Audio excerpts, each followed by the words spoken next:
দর্শক আমন্ত্রণ যমুনা আইডেস্কার শুরুতে জানিয়ে দেব শিরোনামগুলো। অনিশ্চয়তায় ইরান যুক্তরাষ্ট্র আলোচনা, জেনেভায় যাচ্ছে না কোনো পক্ষই। হরমুজ প্রণালী থেকে পুরোপুরি মার্কিন নৌ অবরোধ প্রত্যাহার। যুদ্ধের ধাক্কা সামলাতে পেন্টাগনের $80 বিলিয়ন প্রয়োজন, রিপোর্ট ওয়াল স্ট্রিট জার্নালের।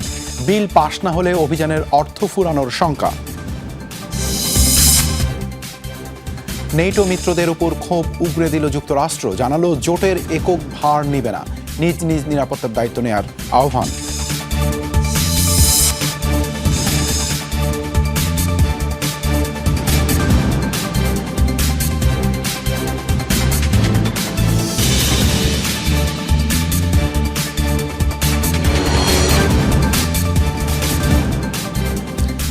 দর্শক আমন্ত্রণ যমুনা আইডেস্কে শিরোনামগুলো দেখছিলেন। আন্তর্জাতিক সব খবরের নিয়ে আপনাদের সাথে আছি আমি দেবাশিস রঞ্জন সরকার। এবারে বিস্তারিত।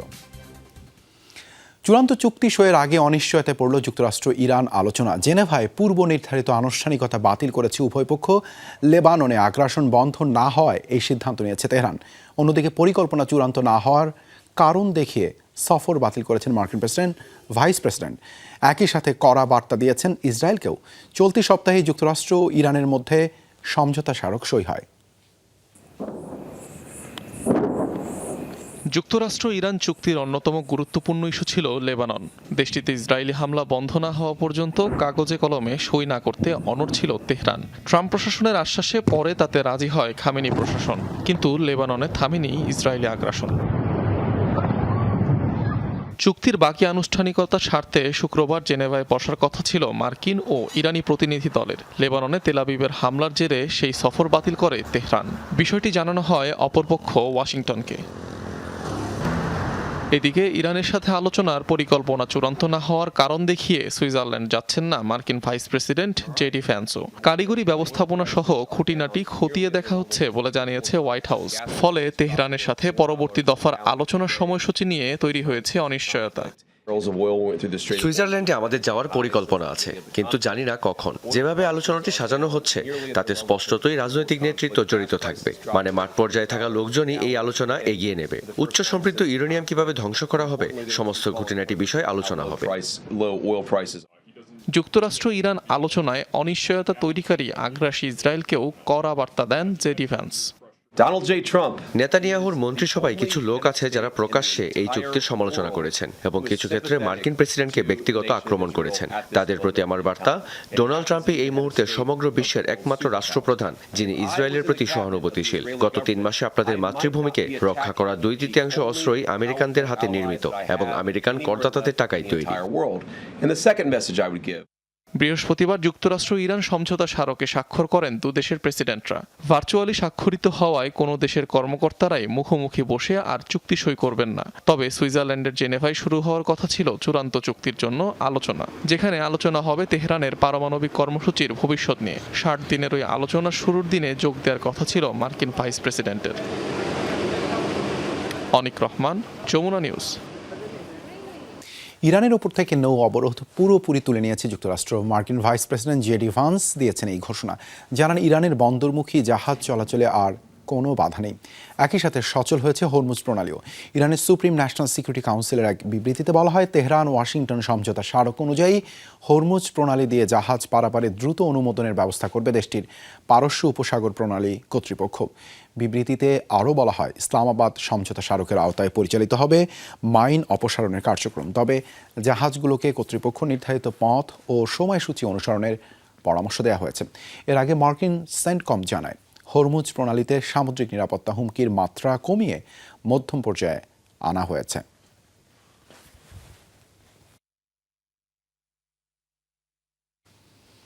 যুক্তরাষ্ট্রের হুমকি উপেক্ষা করেই লেবাননে অব্যাহত ইসরায়েলের হামলা। বৃহস্পতিবারই প্রাণ হারায় কমপক্ষে 16 জন। দক্ষিণ লেবাননের নাবাতি এলাকা সবচেয়ে ক্ষতিগ্রস্ত। স্থানীয় গণমাধ্যমের খবর, মধ্যরাতের পর অঞ্চলটিতে ব্যাপক হামলা শুরু করে ইসরায়েলিরা। একই দিন ইসরায়েলি আগ্রাসনের শিকার হয় কেফার রেমান, জেবাদিন শহরও। ইরান যুক্তরাষ্ট্রের সমঝোতা স্মারকে লেবাননে যুদ্ধবিরতিও অন্তর্ভুক্ত রয়েছে। ইসরায়েলকে আগ্রাসন না চালাতে যুক্তরাষ্ট্র হুমকি ধামকি দিলেও তোয়াক্কা করছেন না প্রধানমন্ত্রী বেনিয়ামিন নেতানিয়াহু। দক্ষিণ লেবাননে হিজবুল্লাহর পাল্টা হামলায় কমপক্ষে 4 ইসরায়েলি সেনা নিহত হয়েছে, যার মধ্যে একজন আইডিএফের ট্যাঙ্ক ব্যাটালিয়নের কমান্ডার। এক বিবৃতিতে এই তথ্য নিশ্চিত করেছে ইসরায়েলের সামরিক বাহিনী। প্রাথমিকভাবে ধারণা করা হচ্ছে ড্রোন অথবা অ্যান্টি ট্যাঙ্ক মিসাইল দিয়ে চালানো হয়েছে এই হামলা। তবে প্রাণহানির প্রকৃত কারণ জানতে চলছে তদন্ত। একই দিন আরেক হামলায় হিজবুল্লাহ হামলায় আহত হয়েছেন আরও অন্তত 5 সেনা, যার মধ্যে একজনের অবস্থা গুরুতর। আইডিএফ জানিয়েছে আইডিএফের কমান্ড ব্রিগেডে ড্রোন হামলায় আহত হয়েছেন তারা।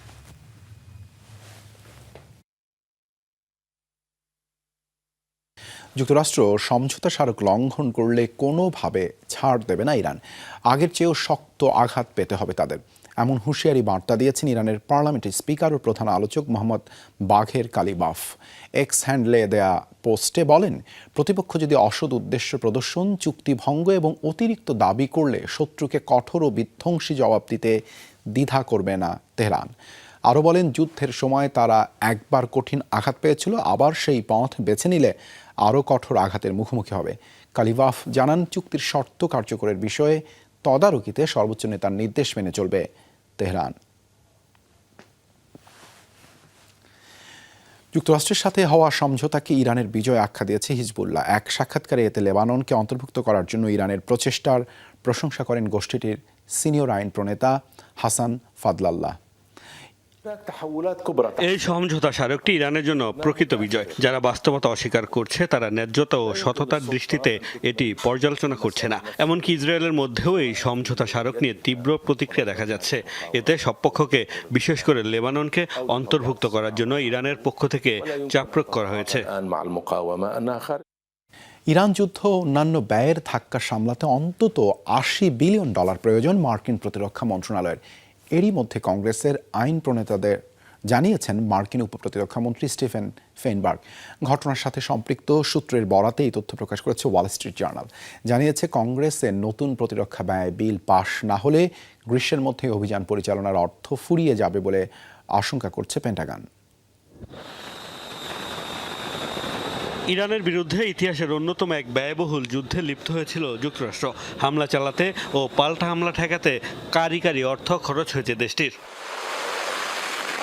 গত এপ্রিলে পেন্টাগন দাবি করে, ইরান যুদ্ধে সব মিলিয়ে তাদের ব্যয় হয়েছে প্রায় $25 বিলিয়ন। যদিও তাদের এই হিসাব নিয়ে রয়েছে মতভেদ। প্রতিরক্ষা বিভাগ অতিরিক্ত তহবিল হিসেবে আগের মাসেই কংগ্রেসের কাছে $200 বিলিয়ন চাওয়ায় অনেকেরই ধারণা ইরান যুদ্ধের সামগ্রিক ব্যয় আরও বেশি। বিশ্লেষকদের মত, দেশটির অর্থনীতিতে এই যুদ্ধের প্রভাবে ক্ষতির পরিমাণ হতে পারে $1 ট্রিলিয়ন। খরচ নিয়ে ধোঁয়াশার মধ্যেই নতুন তথ্য দিল মার্কিন সংবাদ মাধ্যম ওয়াল স্ট্রিট জার্নাল। সূত্রের বরাতে পত্রিকাটি জানিয়েছে, ইরান যুদ্ধ ও অন্যান্য ব্যয়ের ধাক্কা সামলাতে বাড়তি $80 বিলিয়ন প্রয়োজন পেন্টাগনের। চলতি সপ্তাহেই কংগ্রেসের আইন প্রণেতাদের কাছে এই প্রয়োজনের কথা জানিয়েছেন মার্কিন উপপ্রতিরক্ষা মন্ত্রী স্টিফেন ফেইনবার্গ। সূত্রগুলো দাবি করেছে, প্রয়োজনীয় অর্থ না পেলে গ্রীষ্মের মধ্যেই আর্থিক সংকটে চলমান সামরিক অভিযানগুলো পরিচালনা কঠিন হয়ে পড়বে। ওয়াল স্ট্রিট জার্নাল জানিয়েছে, আগামী কয়েকদিনের মধ্যে আইন প্রণেতাদের কাছে অর্থ বরাদ্দের জন্য আনুষ্ঠানিকভাবে অনুরোধ পাঠাবে মার্কিন সরকার, যেখানে পেন্টাগনের পাশাপাশি কৃষি ও ত্রাণসহ বেসামরিক খাতেও চাওয়া হতে পারে অর্থ।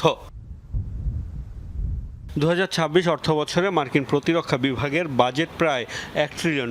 যে কোনো অতিরিক্ত তহবিলের অনুরোধ কংগ্রেসে জমা দেওয়ার আগে অবশ্য পেন্টাগনকে হোয়াইট হাউসের office of management and budget এর অনুমোদন নিতে হবে। মোস্তফা মাহমুদ, যমুনা নিউজ।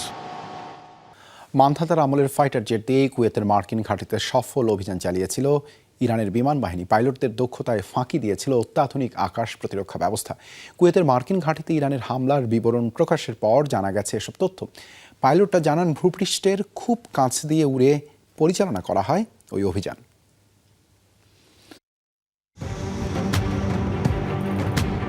একের পর এক বিস্ফোরণে প্রকম্পিত কুয়েতে অবস্থিত মার্কিন বিমান ঘাঁটি বুহেরি। ইরানের বিমান বাহিনীর হামলায় হয় এই ধ্বংসযজ্ঞ। গেল 1 মার্চ ওই অভিযান চালায় ইরানের বিমান বাহিনী, যেখানে ব্যবহার করা হয় পুরনো আমলের F-5 ফাইটার জেট। প্রায় 60 বছর আগের এসব ফাইটার জেট দিয়েই তাণ্ডব চালায় ইরানি পাইলটরা। সম্প্রতি এক সাক্ষাৎকারে কিভাবে যুক্তরাষ্ট্রের অত্যাধুনিক রাডার ফাঁকি দিয়ে হামলা চালানো হলো তারই বর্ণনা দিলেন দুঃসাহসিক পাইলটেরা। ভূপৃষ্ঠ থেকে 50 ফুটেরও কম উচ্চতা দিয়ে অত্যন্ত দ্রুততার সাথে শত্রু সীমান্তে প্রবেশ করেন তারা। এ সময় পুরো 50 মিনিটের মিশনে তারা কোনো রেডিও যোগাযোগ করেননি, ফলে এড়ানো সম্ভব হয় মার্কিন ও কুয়েতি আকাশ প্রতিরক্ষা ব্যবস্থা। ইরানের ফেলা বোমাতে যুক্তরাষ্ট্রের সামরিক ঘাঁটির বিভিন্ন স্থাপনা তছনছ হয়ে যায়। এই হামলায় গাইডেড মিসাইলের বদলে ব্যবহার করা হয় ফ্রি ফল বোমা। তাতেই ধ্বংস হয়ে যায় মার্কিন ঘাঁটির মূল রাডার সহ বেশ কয়েকটি সামরিক বিমান। আমরা যখন আমেরিকার বুহেরিং ঘাঁটিতে হামলা চালাই, দৃশ্যটা ছিল অবিশ্বাস্য। মনে হচ্ছিল যেন আল্লাহ আমাদের এক একটি বোমাকে অলৌকিকভাবে অনেকগুলো বোমায় পরিণত করে দিয়েছেন। আগুনের সেই ভয়াবহতা এতই মারাত্মক ছিল যে আমাদের চোখের সামনেই শত্রু সেনাদের কয়েকটি হেলিকপ্টার দাউ দাউ করে জ্বলছিল আর একের পর এক বিকট শব্দে বিস্ফোরিত হচ্ছিল। অভিযান শেষে ইরানি ফাইটার জেটগুলো ফিরে আসার সময় তাদের পিছনে 3টি F-15E স্ট্রাইক ঈগল। কিন্তু ইরানি পাইলটদের নিখুঁত যুদ্ধকৌশল আর বিভ্রান্তিকর ফাঁদে পড়ে যায় কুয়েতি প্রতিরক্ষা বাহিনী, আর ভুলবশত নিজেদেরই 3টি F-15 বিমান গুলি করে ধ্বংস করে। পুরো এলাকায় চরম বিশৃঙ্খলা শুরু হয়ে যায় এবং তারা এলোপাতাড়ি আকাশের বিভিন্ন দিকে মিসাইল ছুটছিল। ওরা নিজেরাই বুঝতে পারছিল না যে ওদের উপর আসলে কোথা থেকে আঘাত আসছে। সঙ্গত কারণে এসব যুদ্ধবিমানের পাইলটদের পরিচয় গোপন রাখা হয়। F-5 এর প্রথম ব্যবহার হয় 1964 সালে। ঘন্টায় প্রায় 1700 কিলোমিটার বেগে ছুটতে পারে এই আকাশযানটি। আকারে ছোট এবং ওজনে হালকা হওয়ায় আকাশের দিক পরিবর্তনে এটি বেশ পারদর্শী। ফাইটার জেটটিতে রয়েছে 20 মিলিমিটারের দুটি বিধ্বংসী অটোমেটিক কামান। মিসাইল ও বোমা বহনের জন্য রয়েছে 60টি শক্তিশালী hard point. Mahmud Sakib, Jamuna news. Iran যুদ্ধে সহায়তা না পাওয়ার ক্ষোভে ইউরোপীয় মিত্রদের তুলোধুনো করলেন মার্কিন যুদ্ধমন্ত্রী পিট হেগসেথ। ব্রাসেলসের নেটো সম্মেলনে যোগ দিয়ে জানান, যুক্তরাষ্ট্র আর এককভাবে জোটের ভার বহন করতে চায় না। অঞ্চলটিতে মার্কিন সামরিক উপস্থিতি নিয়ে 6 মাসের পর্যালোচনার ঘোষণাও দিয়েছেন তিনি। ইউরোপকেই নিজ নিরাপত্তার দায়িত্ব নেওয়ার আহ্বান জানিয়েছেন হেগসেথ। কয়েক দশক ধরে ইউরোপের নিরাপত্তার প্রধান ভরসা ছিল যুক্তরাষ্ট্র। আটলান্টিকের এই পারে বিলিয়ন বিলিয়ন ডলার ব্যয়ও করেছে মার্কিন প্রশাসন। কিন্তু ইরান যুদ্ধ ঘিরে তৈরি হয়েছে বড় ধরনের টানাপোড়েন। যুক্তরাষ্ট্রের অভিযোগ, প্রয়োজনের সময় তাদের পাশে দাঁড়ায়নি ইউরোপ, ব্যবহার করতে দেয়নি ঘাঁটি কিংবা বন্দর। সেই ক্ষোভই এবার ন্যাটো সম্মেলনে উগরে দিলেন মার্কিন যুদ্ধমন্ত্রী পিট হেগসেথ। প্রেসিডেন্ট শুধু চেয়েছিলেন ইউরোপের ঘাঁটি থেকে আমাদের যুদ্ধবিমান উড্ডয়ন করতে পারবে, আমাদের জাহাজ বন্দর ব্যবহার করতে পারবে। কিন্তু অনেক মিত্রদেশ না বলেছে, আইনি জটিলতার অজুহাত দিয়েছে, প্রকাশ্যে সমালোচনাও করেছে। এটা লজ্জাজনক। তারা আমাদের সেনাদের ঝুঁকির মধ্যে ফেলেছে। হেগসেথের অভিযোগ, মূল লক্ষ্য থেকে সরে গেছে ন্যাটো। এমন পরিস্থিতিতে অঞ্চলটিতে মার্কিন সেনা মোতায়েন ও সামরিক উপস্থিতি নিয়ে 6 মাসের পর্যালোচনার ঘোষণা দিয়েছেন মার্কিন যুদ্ধমন্ত্রী। ইউরোপীয় দেশগুলোকেই নিজেদের নিরাপত্তার দায়িত্ব নেওয়ার আহ্বান জানিয়েছেন তিনি। ন্যাটো 1.0 ছিল যুদ্ধের জন্য প্রস্তুত সামরিক জোট। স্নায়ুযুদ্ধ শেষ হওয়ার পর সেই চেতনা হারিয়ে যেতে শুরু করে। ইউরোপকে রক্ষার মূল লক্ষ্য থেকে সরে গিয়ে এমন সব কর্মকাণ্ডে জড়িয়ে পড়ে যার সাথে প্রতিরক্ষার সরাসরি সম্পর্ক ছিল না। ন্যাটো 2.0 ছিল বিভ্রান্তি, নিরস্ত্রীকরণ আর দায়িত্ব এড়িয়ে চলার যুগ। ন্যাটো মহাসচিব অবশ্য সাফাই গাইলেন জোটের পক্ষে। জানান, সক্ষমতা জোরদারে নজিরবিহীন উদ্যোগ নিয়েছে ইউরোপীয় দেশগুলো, বাড়িয়েছে প্রতিরক্ষা ব্যয়। শুধু গত বছরই অতিরিক্ত $90 বিলিয়ন খরচ করেছে, যা আগের বছরের তুলনায় 20% বেশি। তিনি কি ভাবছেন এবং বর্তমান পরিস্থিতিকে কিভাবে দেখছেন সে বিষয়ে স্পষ্টভাবে কথা বলেছেন। এটা ভালো, তবে বৃহত্তর প্রেক্ষাপটেও দেখতে হবে।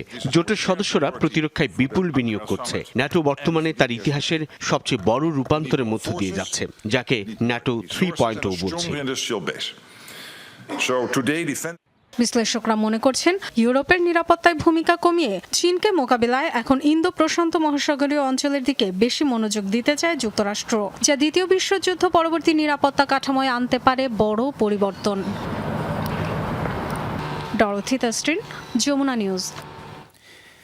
রাশিয়ার রাজধানী লক্ষ্য করে ব্যাপক হামলা চালিয়েছে ইউক্রেন। ছোড়া হয়েছে প্রায় 200 ড্রোন।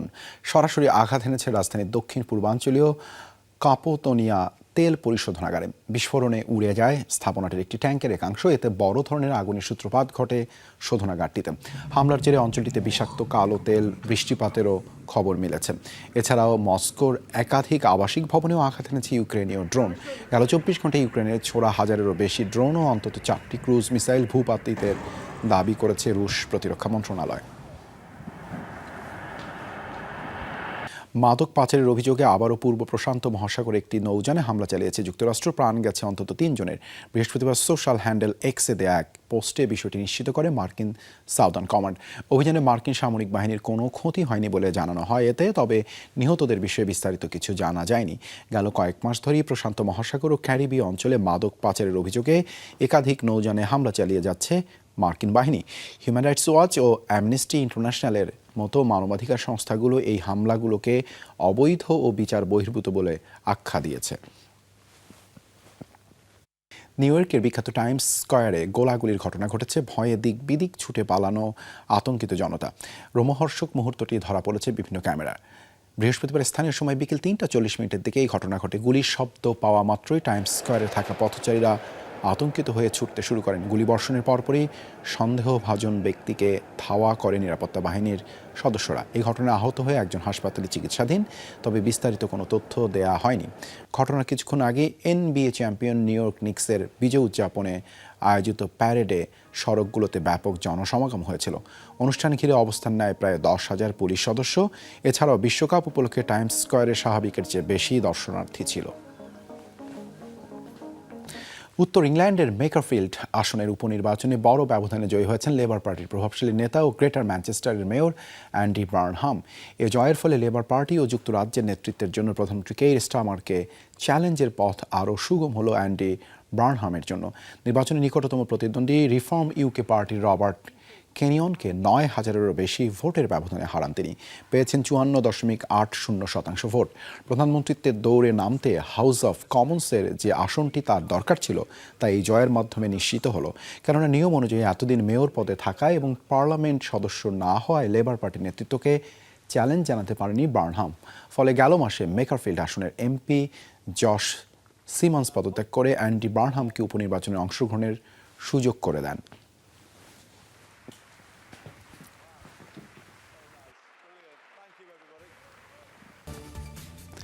সক্ষমতায় বিশ্বের অন্যতম সর্বাধুনিক প্রযুক্তির ফাইটার জেট F-35, কিন্তু যুক্তরাষ্ট্রের সরকারি সংস্থা GAO বলছে এই যুদ্ধ বিমানের অভিযান চালানোর সক্ষমতা কমে গেছে প্রায় 23%। প্রতিবেদনে বলা হয়েছে বহরের উল্লেখযোগ্য সংখ্যক ফাইটার জেট প্রয়োজনের সময় উড্ডয়নের উপযোগী থাকছে না। ফলে বিশ্বের অন্যতম ব্যয়বহুল এই সামরিক প্রকল্প নিয়ে ব্যাপক তোলপাড় চলছে মার্কিন প্রশাসনে। বিশ্বের সবচেয়ে আধুনিক যুদ্ধবিমানগুলোর একটি হিসাবে পরিচিত মার্কিন F-35। যুক্তরাষ্ট্র, ইসরায়েল সহ বিশ্বের বিভিন্ন দেশের বহরে রয়েছে এই ফাইটার জেট। তবে এবার নতুন বিতর্কের মুখে পড়েছে এই ফাইটার জেট। কমেছে এর অভিযান পরিচালনার সক্ষমতার হার। যুক্তরাষ্ট্রের সরকারি সংস্থা গভর্নমেন্ট অ্যাকাউন্টেবিলিটি অফিস GAOর প্রতিবেদনে বলা হয়েছে 2021 সালে F-35 এর মিশন সক্ষমতার হার ছিল 67%। 2026 সালে তা নেমে এসেছে 44%। আর সব ধরনের মিশন পরিচালনার পুরোপুরি সক্ষম বিমানের হার 38% থেকে কমে দাঁড়িয়েছে 25%। অর্থাৎ প্রতি 4টি F-35 এর মধ্যে পূর্ণ সক্ষম অবস্থায় রয়েছে মাত্র একটি। প্রতিবেদনে এই পরিস্থিতির জন্য খুচরা যন্ত্রাংশের ঘাটতি এবং বেসরকারি ঠিকাদার প্রতিষ্ঠানের ওপর অতিরিক্ত নির্ভরশীলতাকে দায়ী করা হয়েছে। বিশ্বের সবচেয়ে ব্যয়বহুল সামরিক প্রকল্পগুলোর একটি হওয়া সত্ত্বেও কাঙ্ক্ষিত প্রস্তুতি ধরে রাখতে হিমশিম খাচ্ছে F-35 কর্মসূচি। সমস্যা সমাধানে F-35 প্রকল্পে আগামী 5 বছরে অতিরিক্ত $1300 কোটি ব্যয়ের পরিকল্পনা করা হয়েছে। তবে GAO বলছে শুধু অর্থ বরাদ্দ নয়, সরবরাহ ব্যবস্থার দুর্বলতা, শিল্প খাতের উৎপাদন সক্ষমতা এবং ঠিকাদারদের জবাবদিহি নিশ্চিত করাও জরুরি। প্রতিবেদনে পেন্টাগনের জন্য 3টি সুপারিশও করা হয়েছে। এর মধ্যে রয়েছে ঝুঁকি মোকাবেলার পরিকল্পনা জোরদার করা, ঠিকাদারদের কর্মদক্ষতার সাথে প্রণোদনা ও শাস্তির ব্যবস্থা যুক্ত করা এবং চুক্তি বাস্তবায়নে আরও কার্যকর মান নিয়ন্ত্রণ ব্যবস্থা গড়ে তোলা। তবে সর্বাধুনিক প্রযুক্তির এই যুদ্ধবিমান বহরের প্রস্তুতি সক্ষমতার দুর্বলতা এখন পেন্টাগনের জন্য নতুন উদ্বেগের কারণ হয়ে উঠেছে। প্রতিবেদন প্রকাশের পর ব্যাপক সমালোচনার মুখে পড়েছে এই কর্মসূচি। অস্মিতা বিশ্বাস, যমুনা নিউজ। 5 মাসের ব্যবধানে আবারও বন্দুক হামলার শিকার নাইজারের বৃহত্তম বিমানবন্দর। বৃহস্পতিবার এয়ারপোর্টটিতে বন্দুক দিয়ে এলোপাতাড়ি গুলি চালায় জঙ্গি গোষ্ঠী জিনিমের বেশ কয়েকজন অস্ত্রধারী। এসব হামলা পাল্টা হামলায় প্রাণ গেছে কমপক্ষে 35 জনের। কর্তৃপক্ষ জানিয়েছে নিহতদের মধ্যে 22 জন হামলাকারী, 11 সেনা ও 2 বেসামরিক নাগরিক রয়েছেন। হামলার দায় স্বীকার করেছে আল কায়েদা ঘনিষ্ঠ গোষ্ঠী জেএনআইএম। ঘটনাস্থল থেকে আটক করা হয় 20 সন্দেহভাজনকে। জব্দ করা হয় আরপিজি লঞ্চার, AK-47 রাইফেল, বিস্ফোরক গ্রেনেড সহ ভারী অস্ত্র ও সরঞ্জাম। জানুয়ারিতেও জঙ্গি গোষ্ঠীটির হামলার শিকার হয় দিউরি হামানি আন্তর্জাতিক বিমানবন্দর।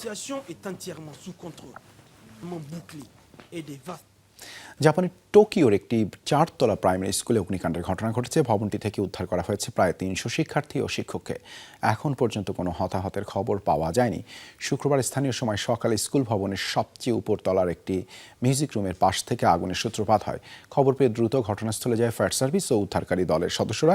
এ সময় স্কুলের ভেতরে আটকে পড়াদের উদ্ধার করে নিরাপদ স্থানে নেওয়া হয়। পরে কয়েক ঘন্টার চেষ্টায় নিয়ন্ত্রণে আনা হয় আগুন। অগ্নিকাণ্ডের কারণ এখনও অজানা, তদন্ত করছে কর্তৃপক্ষ।